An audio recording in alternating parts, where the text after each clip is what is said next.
Hello, warriors. Welcome to the U movement. I am B, and I am outside getting no sunlight, wrapped in my winter sleeping bag because it's chilly. But I really wanted to get outside,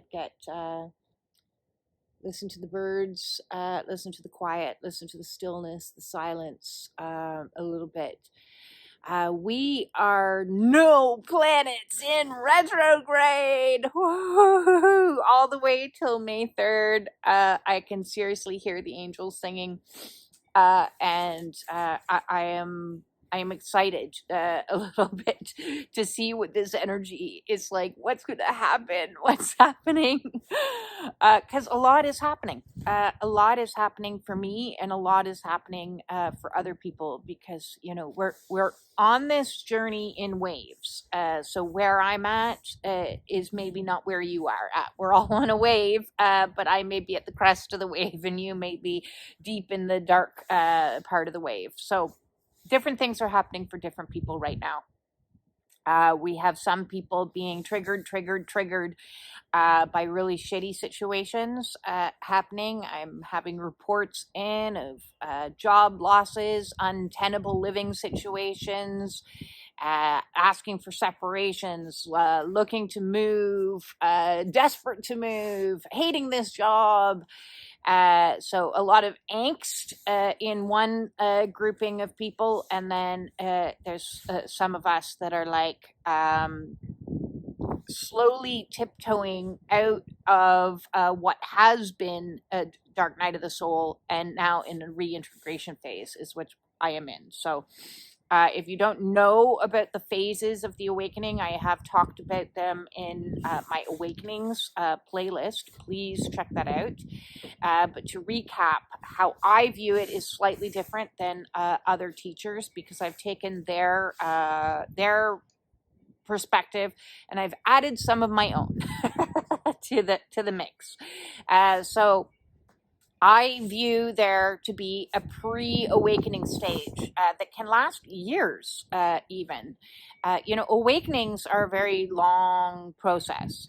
In reality, if your soul has chosen to be on the awakening path, you've been on the awakening path since birth. Okay? So there may have been many situations throughout your life that, in retrospect, I can now look back and go, oh, whoa, I wonder if that had an impact. Oh, whoa, yeah, okay. I'm seeing that from a slightly new perspective. For example, I had a near-death experience when I was 3. And I never really gave it much heed or much attention. But now I have the ability to look back and go, oh, okay, wait a second. Maybe that actually had an impact on my life and everything else. What had happened was I was walking through a park in Vancouver, Canada, and there was a corrugated roof jetting out of a hill that was the housing for a marina. And me being 3.5, 4-ish, I don't know exactly, I was skipping along the grass, and the grass was green and the roof was green, so what the fuck, I didn't know any difference, and I walked over the roof, fell 10 feet and landed on a propeller in my head. So if I'm a little kooky, maybe that's why. I've had a dent in my head my whole life. And funnily enough, it does seem to be getting smaller. Kundalini will heal everything. I've told you, my whole face feels like it's being arranged quite frequently on this journey. I look totally different, but that's a side note. So pre-awakening really starts from birth, from conception even, because we chose in this life to, at some point in time, have our wake-up call. So for me, that looked like in the 2001-ish, I had my first awakening. It's when I started opening myself up to the teachings of Reiki, and I started looking at the world differently, and I started questioning things. I went down many conspiracy theory rabbit holes. I was all knowing. I was woke. Oh yes, I still laugh at that term. But yes, I was in a spiritual awakening plateau, in a pre-awakening phase. So even within the pre-awakening, there is phases. And within the pre-awakening phase, a lot of people dance in spiritual ego. And people don't want to admit that, but I can tell you when the real awakening hits, they're going to have a lot of things, a lot of that spiritual ego shook out of them or beat out of them. So I was in spiritual ego for a long period of time. You know, I knew things because I was a Reiki master. But I didn't know anything. It is the reality of the situation. So pre-awakening and awakening can look one way, and then something happens, a catalyst happens, and you are awakened to another level of consciousness. So awakening really is like multiple phases of working your way up like a high rise, and you start at the lobby level and you're like, I'm woke, I'm awakening, look, I'm in the lobby of the world, I'm gonna manifest my dreams. I read The Secret, I know stuff, I've got crystals, look at me. So yes, that's the lobby of awakening. And your first introduction to spirituality, and your first introduction to all kinds of concepts that maybe differed from the ways that you were raised, all the belief structures that you were raised within. If you were maybe raised within the church, or you were raised within no church, like myself, very anti-church, or you were raised in a really like strict cultural upbringing, or you were raised in a really traumatic environment, and then all of a sudden you're like, hey, this spirituality stuff is kind of like nifty. So kind of that's like phase one, that I still refer to as pre-awakening, because even though it is your awakening up to some things, it's not really, the spirit's not done with you.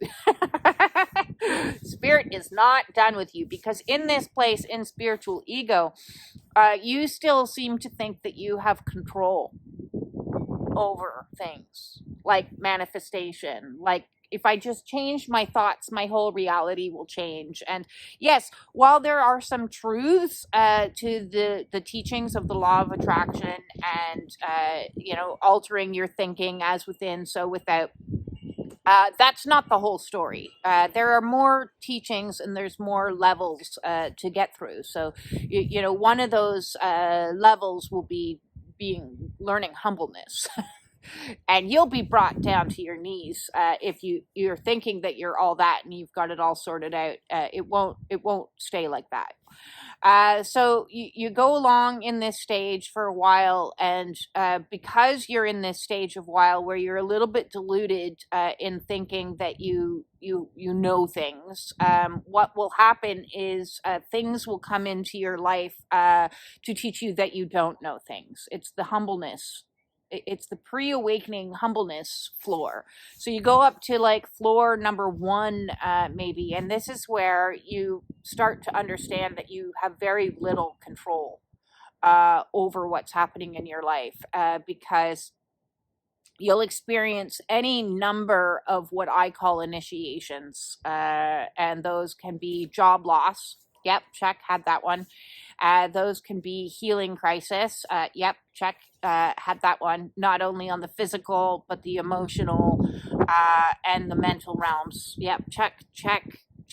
Yeah, had all those. And you might experience a lot of loss, either through death and or through relationships just completely disintegrating. Check. Check. A lot of those. You might face financial difficulties. That's also purposeful because that's teaching you to let go of the false sense of security that money brings.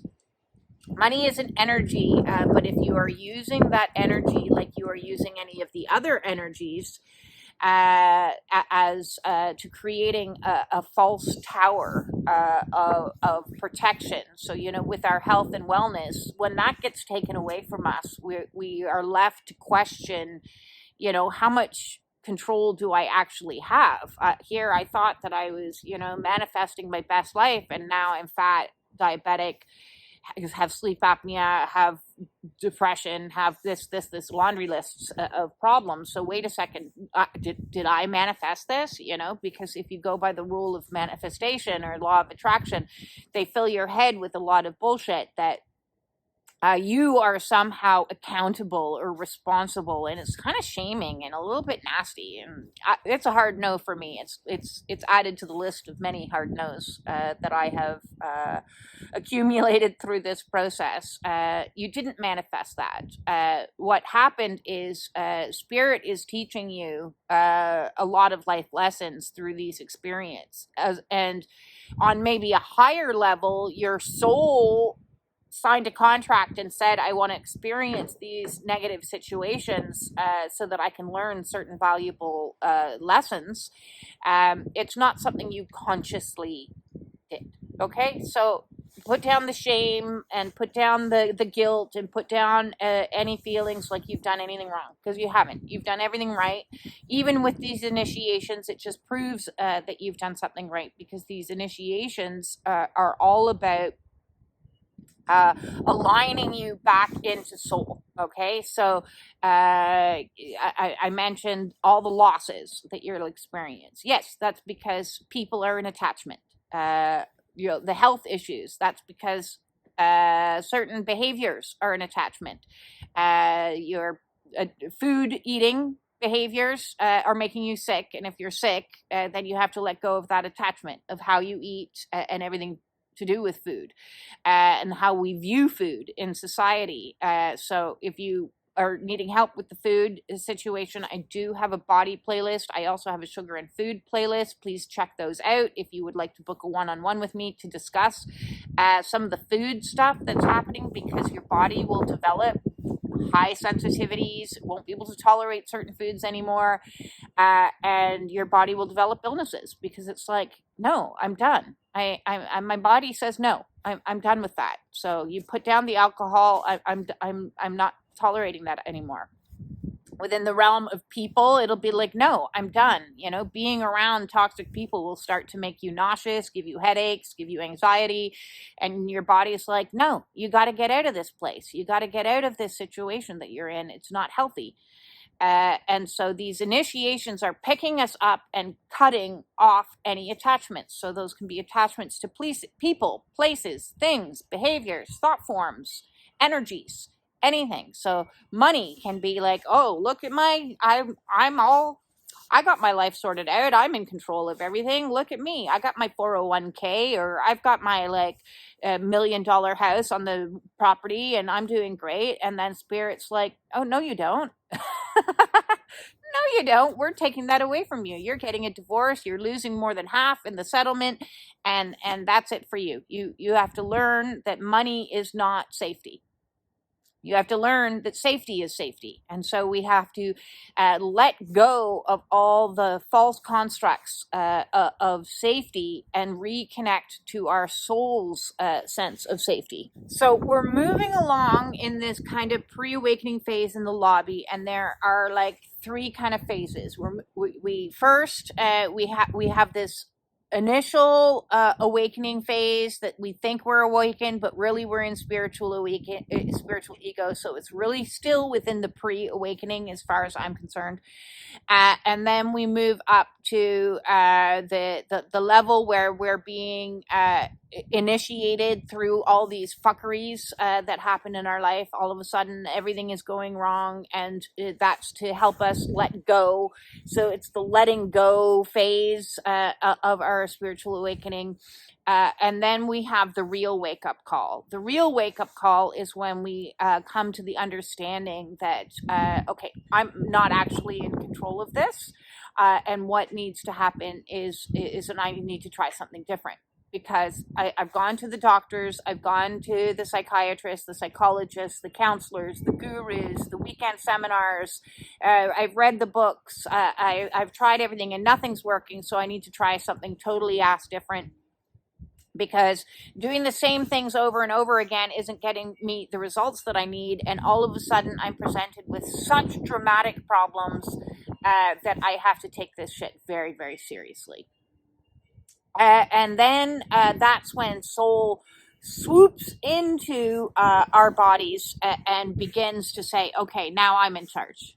Now I'm in charge. Now we're really going to start. We're going to kick up this spiritual awakening because I'm in charge of this rodeo now. And so when I say that you're going to do something, you're going to do it. And so you start getting the impulses to quit the drinking, quit the smoking, change the food habits, leave the relationships, stand up for yourself, learn to let go. So we get challenged in this first phase of your awakening, which can be known as the bliss phase, because in the bliss phase, you're motivated to make changes. Because a lot of these things have become so intolerable. You're like, yes, I'm motivated to make all kinds of changes and do all kinds of things. And so then, unfortunately, you hit the next phase, which is the dark night of the soul phase, when everything was going really well for you for a while and you're like, I got this sorted. I think I figured it out. So you see this awakening kind of goes like this already. I've got it figured out. And then you're like, oh, no, we're going even deeper now. So the fuckeries brought us so far down. And then we were kind of like leveling up and bliss. I got energy. I am able. I can do it. Check out the able playlist if you haven't already. And then we get brought down into Dark Night of the Soul, where it just gets cuckoo. Like it gets crazy. It gets dark. And that's also for us because this is where we're challenged even more to let go of control, to cultivate faith, to cultivate trust, to get deeply into spirit. We're plummeted into isolation and the feelings of loneliness. We start to purge. The purge begins. The purification really gets underway as we are releasing all of the traumas one after another, and it's very difficult. And if you're struggling in this phase right now, I do have a Dark Night of the Soul playlist. Please check it out. And if you need to book a one-on-one with me, please reach out to do that, because it is a challenging phase to go through. Next, we move into the void kind of phase. And in the void phase is all about restoring and relaxing. And, well, it's not very relaxing, to be honest with you, but there is a lot of relaxing that needs to happen because after the Dark Night of the Soul, you're exhausted. Your nervous system is fried. You're just overwhelmed. You're exhausted. And so it's all about recalibrating. And nothing is happening. It feels like being trapped in a sailboat in the middle of the ocean with zero wind. Like nothing is happening. You're not making any inroads, finding new jobs. You're stuck living in a situation that is not exactly ideal, but it's serving you for the time being. Maybe it's part of that is humbling you a little bit more, because there's a lot of humbling that happens on this process. And this is where we really need to cultivate even more inner child work and soothing the inner child and taking the time that you need to be with the divine feminine within you. And it's okay. You're doing okay. It's okay. This too shall pass. This is different. So this energy can be exasperating for the mind. So when we're in the void phase, to me, it's like we've entered into mind school. So we've hit in previous phases leading up, we were in body school where we're forced to address things on the body. Then we're in emotion school, in Dark Night of the Soul is very much about emotional releases. And then we're in the mental phase, because we have to learn to control this fucker. Because this fucker will tell you all kinds of nonsense that isn't true. It's all your fears surfacing. You're not going insane. There isn't a group of people that are out to kill you. There's nothing wrong. You are safe. Everything is going to be okay. And so a lot of affirmations work. Please check out the Meditations with B playlist to assist you if you're in that phase where you're like, my mind is going ape. This is all about learning to cultivate mindfulness and presence, and being in the here and now are the primary lessons that are involved with this. So this phase has like separate lessons. Each phase has many lessons and many skills that need to be mastered. It's about mastery over the body, mastery over the emotions, mastery over the mind. As well, we're never going to have mastery over spirit. That's about surrender. That's what mastery of spirit looks like, is surrendering to spirit. And so in this stage, we also have to learn to surrender that everything is going to happen in divine time, in divine way. And you're like, I don't like divine time and I don't like divine way, because it's slower than slow. And it's not necessarily how my ego wants to play it out. This isn't the house that I still want to be living in. This isn't the situation that I still want to be in. But spirit has you locked down in a penalty box, in timeout, in your cocoon for a reason. Everything has a reason. Everything has a purpose. Everything has meaning behind it. Just because you can't necessarily see it, or you resist it, or you fight against it, it does have a purpose. And then we move into, mission at any point in time. Now, these phases also can like overlap and go back and forth. There's no like, I've finished this, here's your diploma, next. No, it doesn't work like that, unfortunately. You'll bounce back and forth, but in reintegration, you're really fully stepping into mission, and mission is about being in service.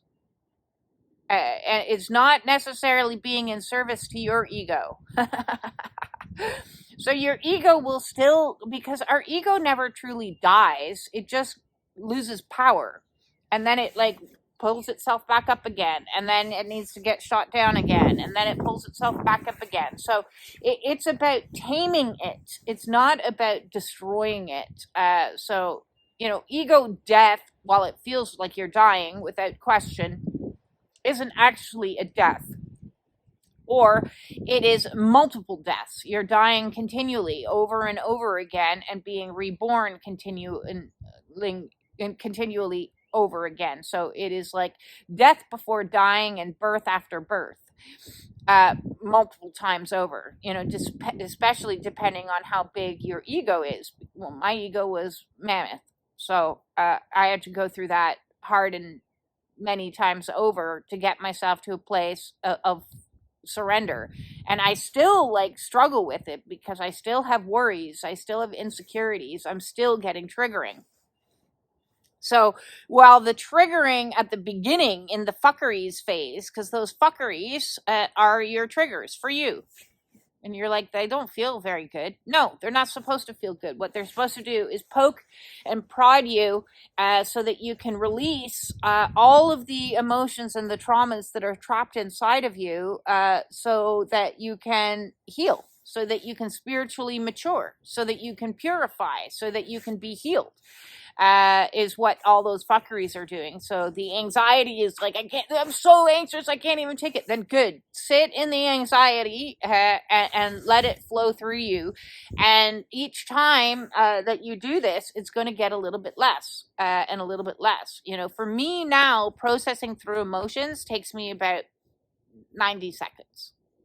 I'll have like a wave of a really extreme emotion, where at the beginning I'd be like days or hours processing through very difficult things. So do keep that in mind, that it's a purging process. It's a clearing out process, so that when you do have emotions that will continue to flow through you, They'll happen quicker. They're released faster. You'll alchemize with more comfortable. You'll master what it is to emote. So those triggers are teaching you, first, if the triggers are on the physical body, those are teaching you to master your body and not have your body, be ignored. So mastery over the body means listening to the body's actual needs. And I can guarantee to you, if your body is saying, I need sugar, that's not your body talking. That's not your body. That means you've got something inside of you that you need to address, either candida or parasites or something else that has a consciousness. Everything has a consciousness if it's alive. So if you have an overgrowth of fungus and the fungus wants to eat sugar, it's going to make you crave sugar. That's what parasitic energies do, is they hijack your thinking and make you want things that aren't good for you. Because the things that are good for you, once you clear those things out, you'll be like, I really want celery juice. Believe it or not, I crave celery juice. And it doesn't taste very good, but I listen to my body now. So make sure that you're listening to your body. That is mastery of your body. Mastery of your emotions is all about learning that it's a-okay to emote. The more you emote, the better. Like, seriously, emote and emote and emote some more. Like, when you feel like, oh my God, I've been emoting for years. How long is this going to take? Yeah, 3.5 years of emoting. It takes a long time. But then at the end of it, it's like, oh, I'm having an emotion. Oh, okay. That's weird. Now I'm fine. So it's going to come out in shorter bursts, but at the beginning, it's going to feel terrifying. And I've done a million videos on emotions, and I'm going to scream until the day I ascend and fly off into the cosmos that there is nothing wrong with you for emoting. It's a natural human response to whatever has happened in your life. So if you have trauma, you have emotions trapped inside of you that need to be felt. And in feeling them is how we release them. So that is school 2. School 3 is mastering that monkey mind. And I have a mind playlist as well. This one has been particularly challenging for me because anyone that has PTSD, struggles with catastrophizing and worrying and, oh my God, it's not going to work out. So we have all these triggers that are purposefully designed to help facilitate this process that we are on. And then in the reintegration, we're going to be triggered some more. It's like, what? Am I not done being triggered? I just wrote yesterday about how when things start going good for you, that's triggering. It's triggering. It's like incredibly triggering because you're like, I'm not used to this. I don't know how to handle this. I've had some new people come in and I've been like, okay, you want to be my friend, but I move slow. I move slow now. So, I've been love bombed so many times in my life that I move slow. If somebody comes in and love bombs me, it's going to make me go, I need a little bit more space. And we'll see how this is progressing over the next few weeks, few months, few years. It's going to be a slow burn when it comes to that because of all those experiences. And so we have to reintegrate a whole new reality. That, okay, people are safe. Situations are working out for us. Good things are happening. Everything is orchestrated by the divine, and the divine's got me. The divine is protecting me. The divine is guiding me. The divine loves me. Like, what? Yeah, in the reintegration phase is when we really get tested to step into our faith because we have learned to just sit back and go, okay, you've got this. I'm giving this to you. I'm giving my life to you. Do with it as you please. And you'll still be taught because you're still in expansion. So reintegration is, again, expanding. So we went from dark night of the soul where we were like so closed in and then the void that was like stillness where nothing is happening, and then we're expanding again in the reintegration phase, and heart expansions come with that. I get a lot of those. And it's like, okay, I'm becoming bigger. I'm stepping in my power. I'm speaking my truth. I'm following what I need to do. I'm seeing my value. I'm seeing my love. I'm seeing me for who I truly am. I'm much bigger than I ever thought that I was. And you look and say, okay, what am I being pushed into and stepped into is way bigger than who I originally thought I was way back here when I was in the lobby.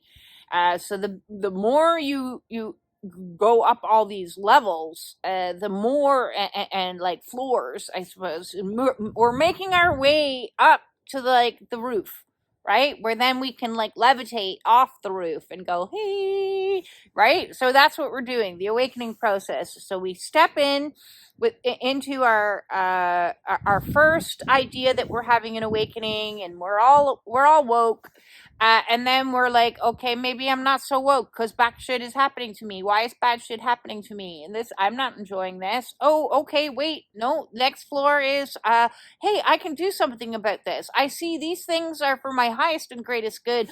I'm motivated. I'm in bliss. I can do anything. I'm a warrior. And then we're like into the next level, which is like, oh my God, this is horrible. What is happening? I can't take this. I'm and my entire world is disintegrating. I am in a tower. I am melting. And then we move up another level and we're like, what's happening? Nothing's happening. Am I even awakening? What's a Kundalini? I don't know, because the mind's going on this floor is going cuckoo cuckoo. And then we move up to another level of reintegration. We're like, I surrender, but I'm scared. I'm surrendering, but I'm not nervous. This isn't my comfort zone. And then we move up to, grounding and stepping back into society, like stepping fully into our power. Now, I'm not there yet. I still have floors to go to get myself there. You know, the day that I'm sitting in an office building and it's got CEO, on the little placard underneath to my healing organization, and that's going to take a lot of expansion to get me from here, sitting in a small little garden, sitting, and this is big compared to what I was. So when I'm there, I'm going to be like, oh wow, now I really feel confidence. Now I really feel these things. I'm just at the like starting right there. And then it's going to move us into where we're meant to be, if that's where I'm meant to be. But who knows? I don't know. Maybe God will move me into a monastery for all I know. At this point, I'm surrendered. I'll go where I'm told to go, and when I'm told to go, do what I'm supposed to do, when I'm supposed to do it, and I don't fight anymore. There was a lot of resistance and fighting throughout this journey because we're constantly being forced to let go of all attachments, all of them, from the small to the super big. For me, to the small was letting go of makeup. I was like, yeah, I'm gonna be me for the first time in my life. I'm gonna allow myself to be just natural woman. And if people don't like it, I don't care. And to me, this is what it is to be divine. That's my opinion. Lots of people still wear this stuff. You can do whatever you want. I'm just saying my journey asked me as an autistic woman to stop masking. And that meant stop putting masks on my face. As fun as it was, but they were just costumes. They weren't truly who I was. Now I'm truly who I am. So in letting go of cosmetics, which was, it was challenging, but it wasn't the most challenging thing. Of all the things that I've let go of, if you don't know, there is a letting go playlist. There's also an addictions playlist. I would say from my personal experience, mid-range difficulty was some of the food stuff at first, but then once I got into the swing of it, it wasn't so bad.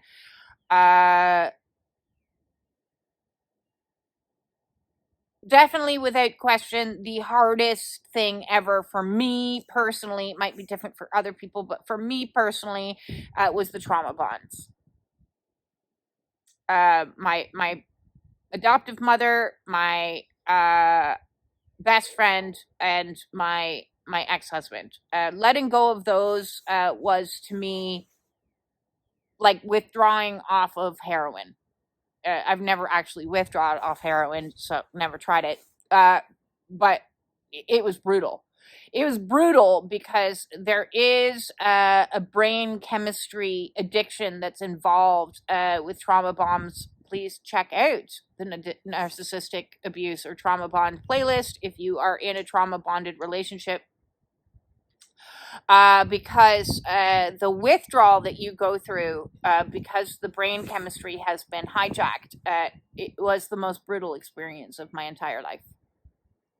Yes, I will never get involved in a karmic type of soulmate situation. And listen, even that was for my highest and greatest good. I understand that. It was part of my initiation on this soul's journey. If I didn't have any experiences with narcissistic individuals, I wouldn't be doing this channel helping other people escape from narcissistic energies because I wouldn't know anything about it. But now I'm like a narcissist expert. I went to the school of narcissism, and it was a shitty school, but I graduated with honors. So I did in managing to escape. So I can help you escape as well. But that for me was the absolute hardest attachment. Some of the thought forms I'm still trying to let go of because those are difficult attachments as well. You know, the control, the worry, the fear. All of those have been difficult. But the ones for me personally on the body were less challenging because once I found the hook. Once I found the hook that kept me attached to any particular thing, like sugar was making my life sweeter. When I started to make my life sweeter, I didn't need the sweet. Smoking. When I started to self-soothe instead of soothing through cigarettes and started to like mother myself, I was like, oh, that's the energy. So once I identified what the hook was that kept you on the hook, then I could get myself off the hook and escape. But it's all about identifying what is the hook when it comes to attachments, because spirit doesn't want you to have any attachments. We are awakening. We are ascending. So it's kind of like going up in a hot air balloon that's been tethered to the ground with all of these attachments, and we need to cut all of the attachments that we have so that we can ascend. Because we don't get to take them with us when we go. No. So I'm happy to clip and cut cords, cut binds, cut anything that isn't in my highest and greatest good. And my highest and greatest good is to ascend. I don't want to do this again. I don't. My greatest goal is to get off this planet. And I will do whatever spirit wants me to do to make that happen. I will surrender to dark night of the soul. I will surrender to difficult emotions. I will surrender to body aches and pains and ascension symptoms if that's necessary to help facilitate the purge. I will surrender my control, my worry, my everything, my wanting to know. I want to know everything. I will surrender, I will surrender, I will surrender. I will surrender romantic relationships. I will surrender sexuality. I will surrender makeup. I will surrender alcohol. I will surrender people. I will surrender. There's nothing I won't surrender if it's going to get me up to the roof so I can levitate myself on up and out of here. My life has been brutal. And I know many of us have been, and I will do whatever I need to do. I will face whatever karma I need to face. I will pay whatever karmic bills I need to pay. If that means losing $60,000, I don't care. I don't care. I will do whatever, in whatever time, with whatever people God says, these are your people. This is your mission. This is what I need you to do. So it's a very different place of being from where I once was. Who I once was. Because who I once was wanted to micromanage and control absolutely everything. And I can't do that anymore. I can't do that. And my goals, my priorities, my dreams, my everything is about surrendering, being in service, paying my dues, doing what I need to do to grow, heal, ascend, transmute, alchemize, provide a service, be in union.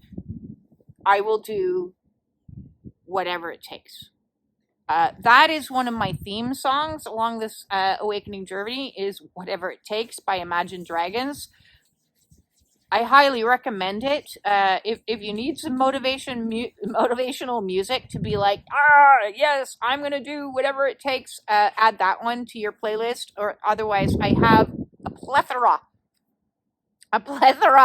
of playlists on Spotify to help you through, to motivate you, to help you through Dark Night of the Soul, to soothe you, anything else. Just hop onto the U Movement on Spotify. I'm sure you can find me over there and find some of my crazy playlists ranging from everything to everything except country. No country. Nobody's got time for that. I think that's my messages for today is embrace the triggers, even the horrible ones. They are all teaching us and helping us and working for us. Understand that this is a process, and once you're on it, you're on it. There is no off ramp. As many times as I've begged for that, there is no exit strategy. There is no exit strategy. I repeat, do not be thinking any other ways that you can exit the strategy. The only way is up, okay? The only way is to get up to the roof, to process through all the ups and the downs, ups and the downs, ups and the downs. If you need help on your awakening, please join the Spiritual Warriors support group over on Facebook. You can post anonymously if you're uncomfortable talking about some of the issues that you may be facing. We have the Spiritual Warrior Support Group Zoom meetings Wednesdays and Sundays. The details for that are in the Spiritual Warrior Support Group. I book one-on-one counseling appointments by 1 hour, 2 hour, 3 hour increments, and I have 3 recommended price points for each of those, depending on your income: low income, moderate income, and comfortable. Obviously, those that are paying me from a comfortable position are doing me a huge favor, as well as everyone else, because when you pay it forward by paying what you can afford, what you're doing is you're helping me be able to provide services to people who are in low income. If you are in no income, come to the Spiritual Warrior support groups. It's an opportunity for you to ask your questions and be heard.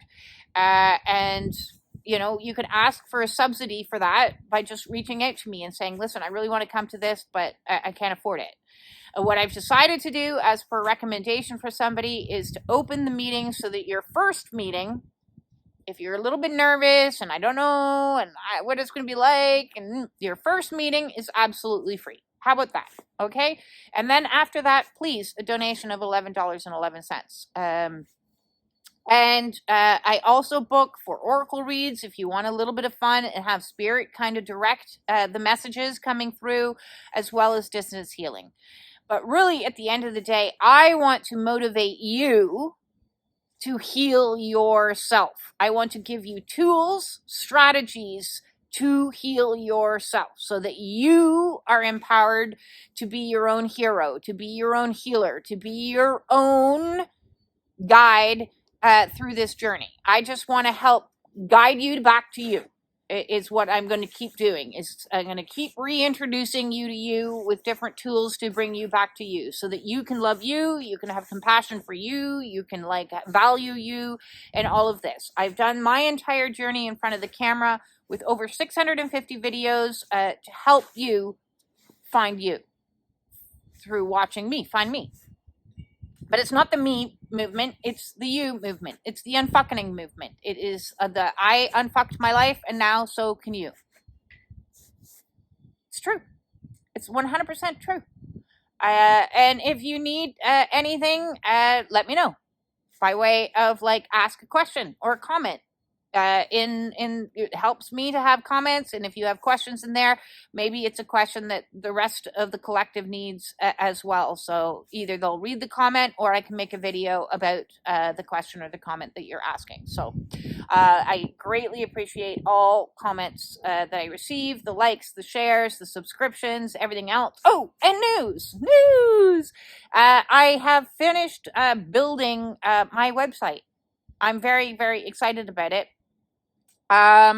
It is something I will add the link to. I will have to. At the present moment in time, I was still using the like Weebly part. I will pay for it, pay for my own URL eventually. But I figured, for as long as I can ride free, I'm going to ride the free. I will eventually be the umovement.net or something like that. But right now, it's the umovement/Weebly/com. Something like that.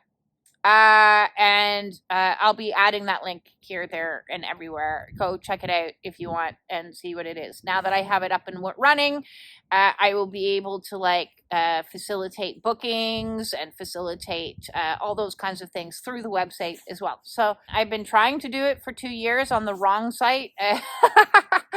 And now that I found a site that is a little bit more friendly to my brain, I actually have successfully done it over the last week. See? Reintegration. Things are starting to happen. You can't do anything in the void. Trust me, your brain won't let you. So you just have to be like, I am sitting here in stillness. I am just here. Oh my God. Yeah, it's trying. I guess with that all said, I'm sending everybody out there all of my absolute love and gratitude and compassion and understanding. From my heart to yours, peace in.